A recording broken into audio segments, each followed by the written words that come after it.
So at the end of last year, I was contacted by a local performer named Barbara Please to make a gown for her for a really big and very important pageant. So this is for Miss Gay America, which if you know anything about the Miss Gay America system, it is one of the biggest drag pageants that is available to us in this country, and it has a very rich history. Highly recommend checking out the documentary Pageant to learn a little bit more about that if you are interested.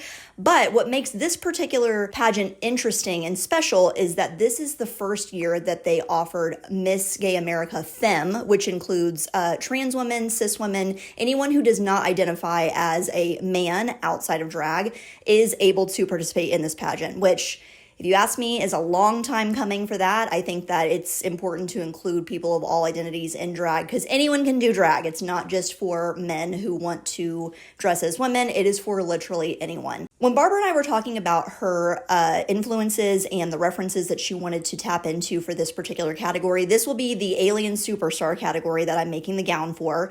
What she really wanted to focus on is she was inspired by the female alien that comes out in Mars Attacks, that very classic, very glamorous alien look, as well as like some inspirations from retrofuturism, clothing that was coming up in like the 50s and 60s with like very, very exaggerated shapes and angles that was meant to look very futuristic. So this is what we came up with after talking through all of her inspo and what she wanted to do. And so that is what we're going to tackle today. And I'm so excited for y'all to see the process on this. So let's just dive right in. So first and foremost, I do need to make my patterns, and I started the way that I typically do for drag costumes, and we did a duct tape cast of her body.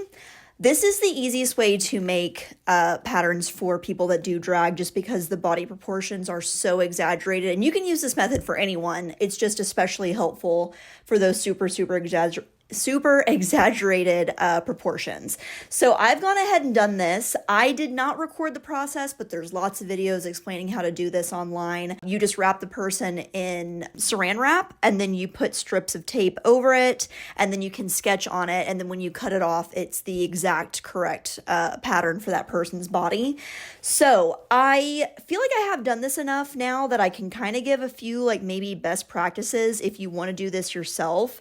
So I only did half the body this time. You don't need to do the whole body unless you're doing something that's like very, very asymmetrical. But if you're making a symmetrical garment, you can just do half of the body. So I have half of the body taped up here. I will say when you're applying the tape, it is worthwhile to take your time to make the tape extra smooth. I would say that is definitely pays off in the end to be a little bit more patient with that. And then what I like to do once I have taped them up completely is I use a yardstick, and I mark the middle of the front of their body, where the side seams would go, and then the center of the back of the body, so that I can measure that on them while they still have it on to make that pattern fit exactly right. And then I just do any sketches that I need to do and then take any measurements. So I think the sketch shows that we're going to do like a pointy top on the bodice, but we're not going to do that. We're going to do a cone bra instead. So I needed to see where I need to cut out for the little boob cone to go. So that is sketched out, and that's going to kind of help us make that pattern piece as well later down the line. So I'm ready to go ahead and start making my patterns from this. So let's go ahead and jump into that process. Before I start cutting out my pattern pieces, I'm first going to add some notches, and this will help me align the pieces later down the line. And I'm also marking where the top of the bodice will be.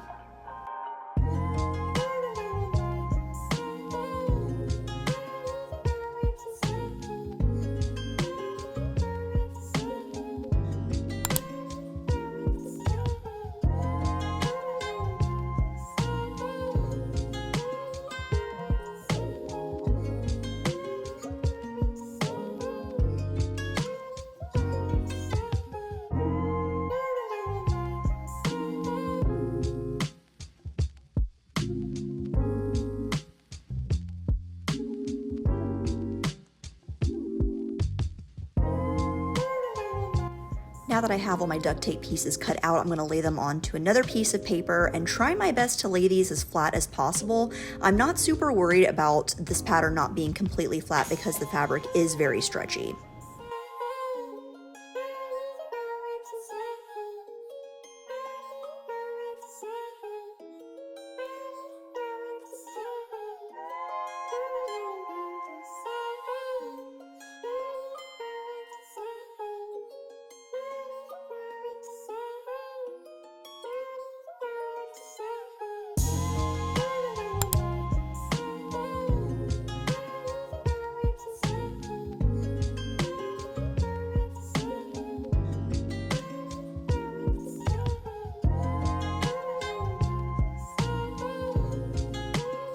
And just to make extra sure that I have enough space in the hip, I'm actually measuring the duct tape piece. That way I can add a little bit extra to the paper pattern. That way I know for sure that we have enough space for her hips.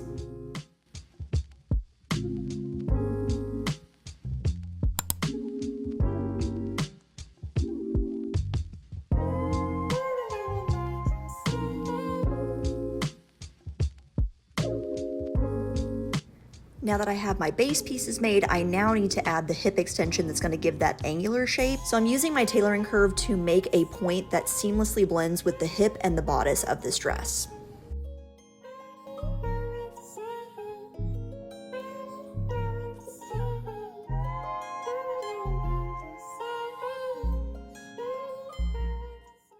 Next up, I need to make the pattern for the cone bra. So I am actually using a technique that I use to make a witch's hat because it's really just a cone, but it's on a much smaller scale. First, I'm going to mark how tall I want the sides of my cone to be, and then I'm going to use my ruler to use a pivot point that is the tip of the cone and draw half of the circumference down to the side of the paper. This is going to be cut on the fold, so once I cut this, it will be the correct circumference for the pattern piece.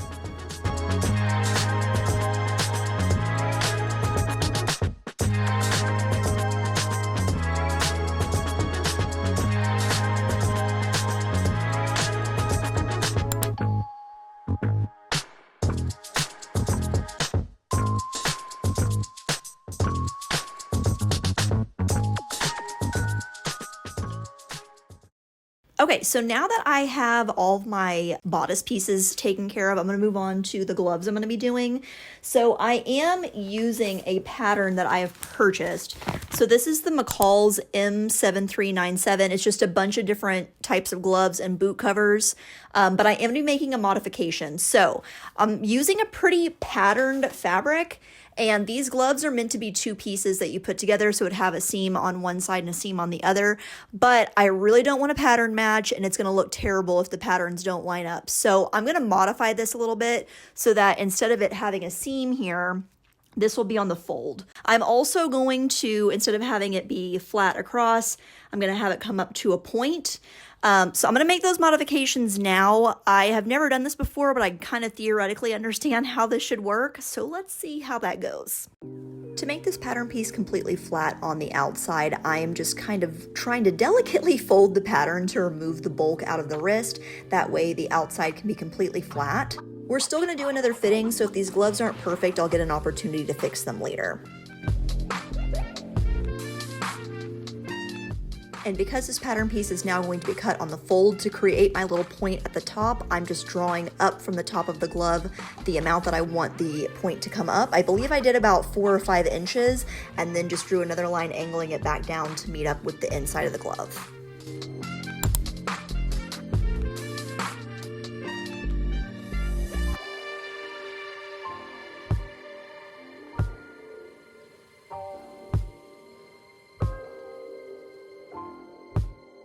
Because this fabric is a 4-way stretch, there's a few pieces that I want to take the stretch out of completely. So I'm going to apply interfacing to the comb bra pieces, the top of the gloves, and then the top of the bodice, just from the top of it to the waist. And that interfacing will help these particular pieces really maintain their shape.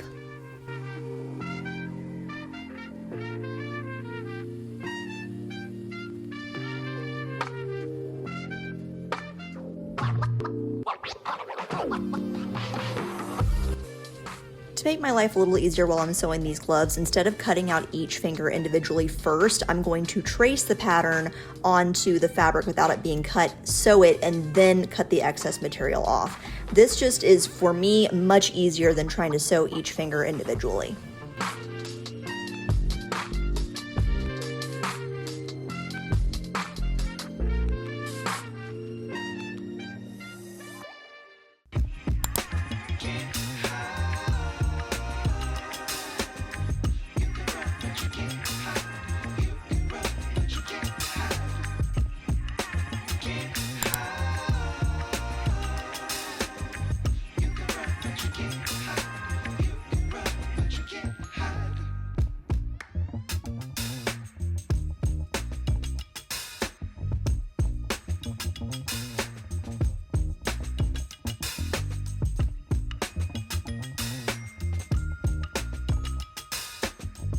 Now that the main bodice is together, it's time for me to attach the bra cones, and this was a little bit tricky. So the biggest thing that you have to worry about when you're sewing in these particular style of cups is that you don't want the bodice underneath the bust to get wrinkled as it's going through the machine.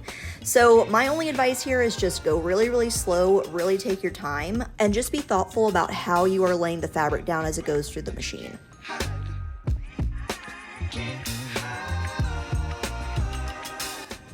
Make the skirt, I'm cutting this panel of tulle into 3 equal pieces that I can gather up to make the skirt, and then I'm attaching the outside tulle skirt as well as the lining with a straight stitch.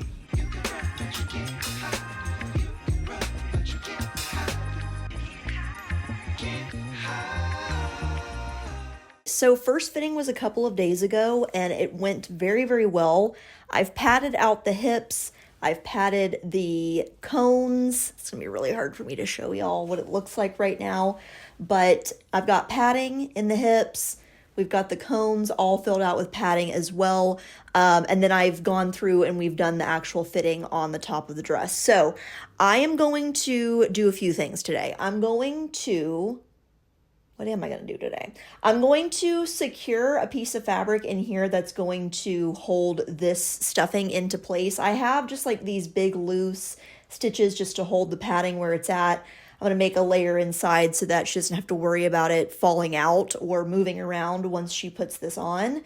And then after that, I want to work on the corset for the top. So this does have to come in a little bit on each side. I think it's maybe like, I don't know, 1/2 inch to 3/4 inch on either side. Quick fix there, and then I can make the little corset piece that's going to actually like hold it up. And then what else can I do today? Let's start there and see how we go. But this dress actually, like the fitting went really great. Hardly anything really needed to be changed. I am holding off on the hem until we have our next fitting just because I have to incorporate the hula hoop. And I just didn't want to I want to work on the body and get the body ready first, and then we'll worry about that part of it. But let's go ahead and dive into these alterations. To keep the hip foam in place, I am using a little scrap of fabric and then pinning it in place, and I'm going in with hand stitches and trying my absolute best to make the stitches from the outside be invisible. That way you cannot see them when she has the dress on.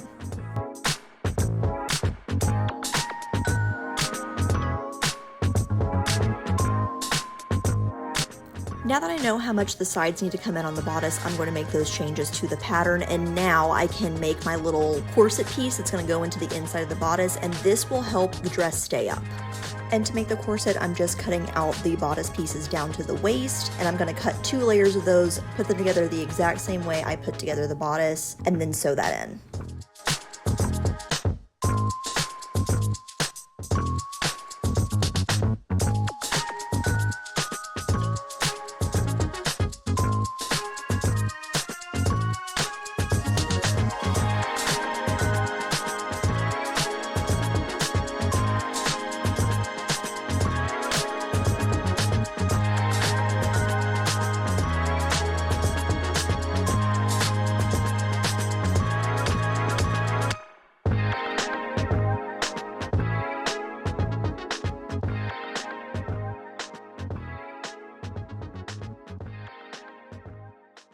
After the first fitting, Barbara did decide that she wanted to do the comb bra as well as the points coming out of the top of the bust. So to make this pattern, I'm going to make a triangle out of the width of the cup and then the height of the point, and then I'm going to round the bottom edge as this is going to act as the closure for the back of the cup as well.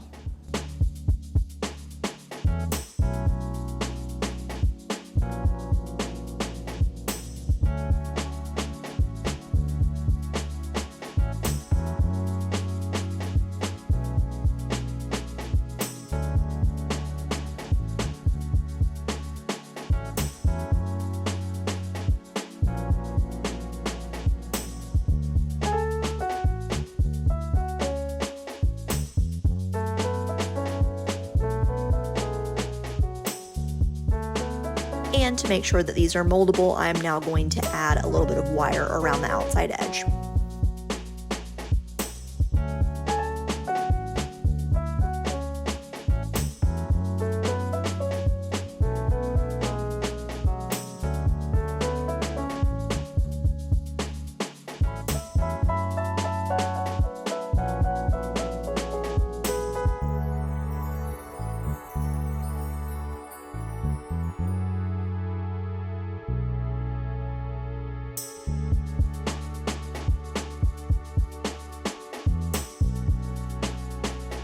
And as one last alteration, I did need to take the wrist in on the glove, so I'm just marking in how much I want to remove and then smoothing it out with my tailoring curve.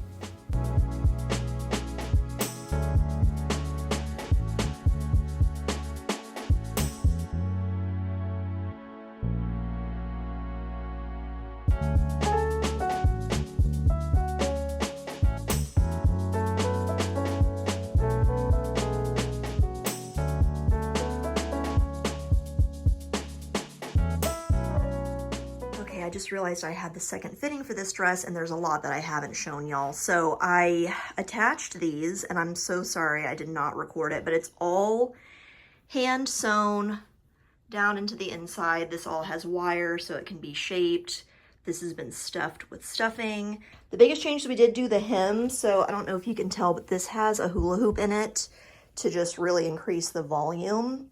So I'm gonna go ahead and sew in the hula hoop, and then I have an idea for how I wanna do this hem, because I was gonna just cut the tulle, but I don't think that's gonna look very good. So I have an idea, let me put it together and I'll show y'all what I'm thinking.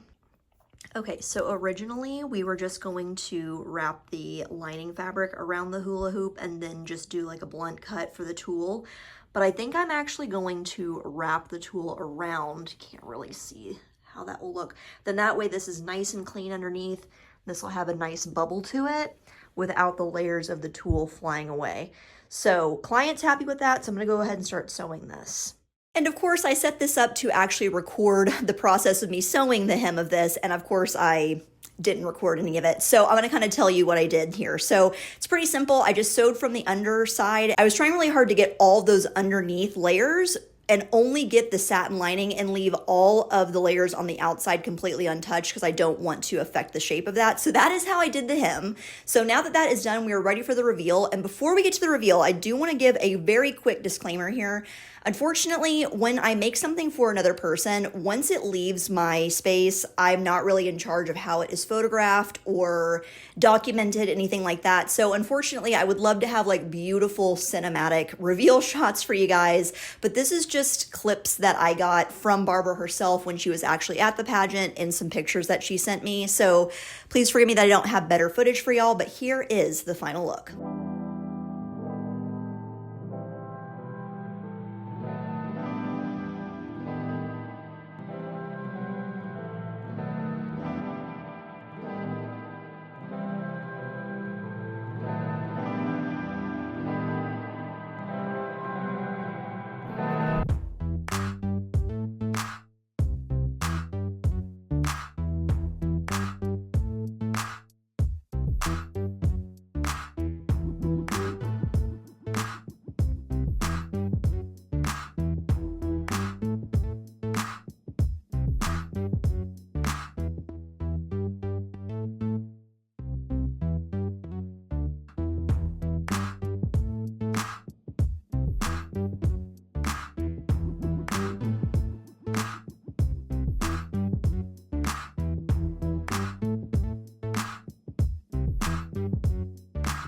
I am so proud of how this outfit turned out. This was some of the most complex sewing that I have ever done, and it was just a very challenging idea to execute on, but I'm just really honored that Barbara trusted me to execute the vision here, and she was more than thrilled with what we came up with, which that's always the goal for me, is I want my client to be the happiest they possibly can be. And I know I kind of touched on this in the intro, but I do just want to reiterate that this is such a huge deal that I was asked to make something for this particular pageant, especially because I'm a woman who makes costumes for drag performers. So it was a really huge and very special thing that I was able to make something for the very first year that they are ever offering the option for women to join this pageant. And I know I touched on it in the intro also, but I've watched the documentary about Miss Gay America, which by the way, it is free on Vimeo, and I really highly recommend you watch it, especially if you watch Drag Race, you'll see some familiar faces in there, but it is just a really, really interesting documentary about something that has a lot of history. I'm just really, really honored and so happy with how it turned out, and because Barbara's happy, I'm happy. If y'all have questions about anything that I did in this video, things you would have done differently, anything like that, happy to answer questions, and I will see y'all on the next one. Bye.